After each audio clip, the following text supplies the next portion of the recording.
یہ بات میرے لیے بڑی انٹرسٹنگ مجھے پتا چلی کہ سردیوں میں اکثر بیشتر مجھے لگتا ہے شاید موسم ہے، آپ میں اتنی انرجی نہیں ہوتی، آپ زیادہ تر ٹھنڈ میں آپ کے اندر اتنی انرجی نہیں ہوتی، تو آپ سست ہوئے ہوتے ہیں، لیزینس ہوتی ہے. لیکن اس کو کہا جا رہا ہے یہ ایک ڈپریسو آپ کا موڈ ہوتا ہے جس میں آپ سیڈ فیل کرتے ہیں، آپ کا دل نہیں کرتا، اداس رہتے ہیں. اچھا ویسے یہ فیلنگ میں نے کی ہے، یہ فیلنگ کہاں پر ہوئی؟ لاہور میں. یہاں پر کراچی میں الحمدللہ اس کا موقع نہیں ملتا.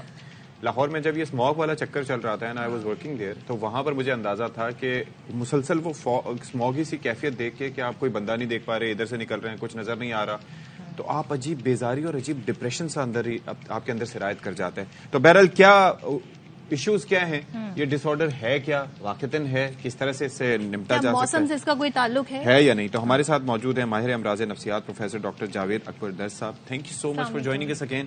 یہ مجھے یہ بتائیے گا کہ یہ سیزنل افیکٹو ڈس آرڈر ہے کیا؟ ہاں جی، بہت بہت شکریہ. سب سے پہلے سیزنل افیکٹو ڈس آرڈر آسان لفظوں میں کہا جائے تو یہ ڈپریشن کا ایک سمجھ لیں کہ ایک قسم ہے. ٹھیک ہے، موسمی ڈپریشن، یس.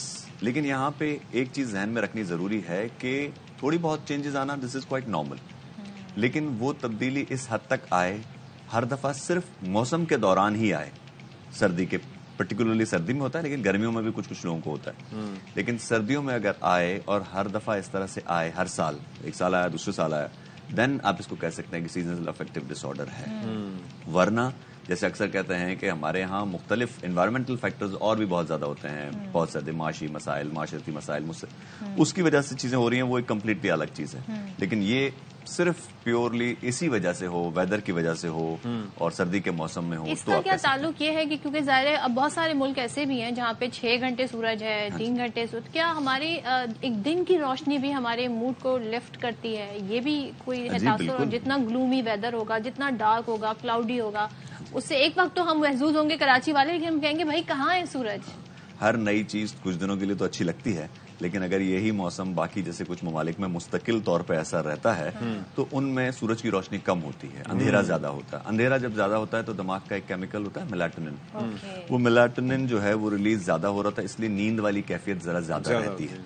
جبھی آپ سردیوں میں زیادہ سو رہے ہیں. جی زیادہ سو رہے ہوتے ہیں، اور وائٹامن ڈی کی کمی ہوتی ہے جس کی وجہ سے مزاج میں اداسی، مایوسی، ایسی کیفیت بھی ذرا زیادہ ہونا شروع ہو جاتی ہے. سیروٹونن کا بھی ایک اور کیمیکل ہے. تو یہ سارے کیمیکل مل کے اثر انداز کرتے ہیں. Thanks to these studies. ورنہ تو لوگ کہتے ہیں یار اسے بھوک نہیں لگ رہی، یہ زیادہ سو رہا ہے یا نہیں سو رہا تو اسے عشق ہو گیا ہے. ہمارے یہاں تو یہ کہا جاتا تھا.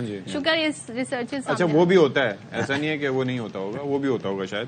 اچھا مجھے ایک چیز بتائیں، انسان کے معاشی حالات سے اس کا کتنا لینا دینا ہوتا ہے؟ دیکھیں، جذبات کے معاملات اور بیماریاں بالخصوص تھوڑا بہت اونچ نیچ ہونا از کوائٹ نارمل. ہر مزاج کی اونچ نیچ بیماری نہیں ہوتی. اچھا، ہر ڈپریشن ایک نارمل جذبہ ہے ہمارا. جیسے خوشی ایک جذبہ ہے ویسے اداسی ایک جذبہ ہے. تو ہر اداسی بیماری نہیں ہے، لیکن اگر مستقل رہتا رہے. سیڈنس اور ڈپریشن کو، سیڈنس از اداسی ہے نا. سیڈنس ہمارا نارمل جذبہ ہے، اداسی ہے. مجھے کوئی چیز کہیں نقصان ہوا، کوئی ٹریفک میں آج رش ہوا، ٹائم پہ نہیں پہنچا، کسی نے کچھ کہا تو یہ میں اداس ہو گیا، میں پریشان ہو گیا. دس از نارمل، میں اس سے نکل آیا. تو قدرت نے یہ صلاحیت بھی ہمارے اندر رکھی. لیکن کچھ لوگ ہم صرف اسی ایک بات کے پیچھے پڑ جاتے ہیں. نہیں، میں تو خود بہت بڑا فیلئر ہوں، میں تو ہر دفعہ ہی دیر سے آتا ہوں، مجھ سے تو کبھی کوئی کام صحیح ہو ہی نہیں سکتا. وہ اس سائیکل میں پھنس جاتے ہیں. اس میں پھنسنے کی وجہ سے پھر مزید اور نیچے چلے جاتے ہیں. تو یہ سب چیزیں دیکھنی ہے. تو اور انسان کے مزاج کے اوپر مختلف چیزیں اثر انداز ہوتی ہیں، معاشی، معاشرتی، موروثی، ہر چیز اثر انداز ہوتی ہے. ویدر، تو کوئی اسٹڈیز وغیرہ موجود ہیں؟ ہر جگہ بہت سی اسٹڈیز موجود ہیں، بہت سی، جینیٹکس کا بھی اور انوائرمنٹ کا بھی اور یہ باقی سارے لائف سٹائل جو بھی لائف.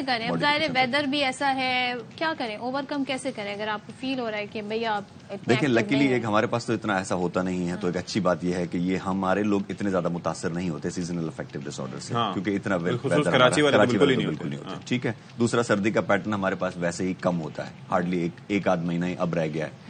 پریونشن کے لیے کہتے ہیں کہ اگر کسی کو یہ ڈائگنوسڈ ہو چکا ہے تو ان کو سردی آنے سے پہلے ہی ذرا اس چیز کا خیال رکھنا چاہیے کہ وائٹامن ڈی کے سپلیمنٹ پہلے سے لینا شروع کر دیں. دیکھیں کہ ان کا خیالات کا پیٹرن منفی چل رہا ہے تو اس پہ ذرا سا دھیان رکھیں کہ دیکھیں کہ میں انسان ہوں. ایک دفعہ غلطی کرنے کا مطلب یہ نہیں کہ میں انسان خود ہی فیلئر ہوں، ایسی بات نہیں ہے. یہ اپنے سے تھوڑی سی بات چیت بھی کرنی چاہیے. آئی تھنک یہ بھی بڑا سبجیکٹو ہے کہ سکسیس اور فیلئر کیا ہے. سرٹن ایج میں آپ کو لگتا ہے جتنا مانیٹری گین ہے، جتنی مٹیریلسٹک چیزیں آپ کے پاس ہوں گی، آپ اتنے سکسیسفل ہیں. لیکن بائی دا ایج آف 40 اور 50 آپ کو لگتا ہے آپ کی فیملی کتنا خوش ہے،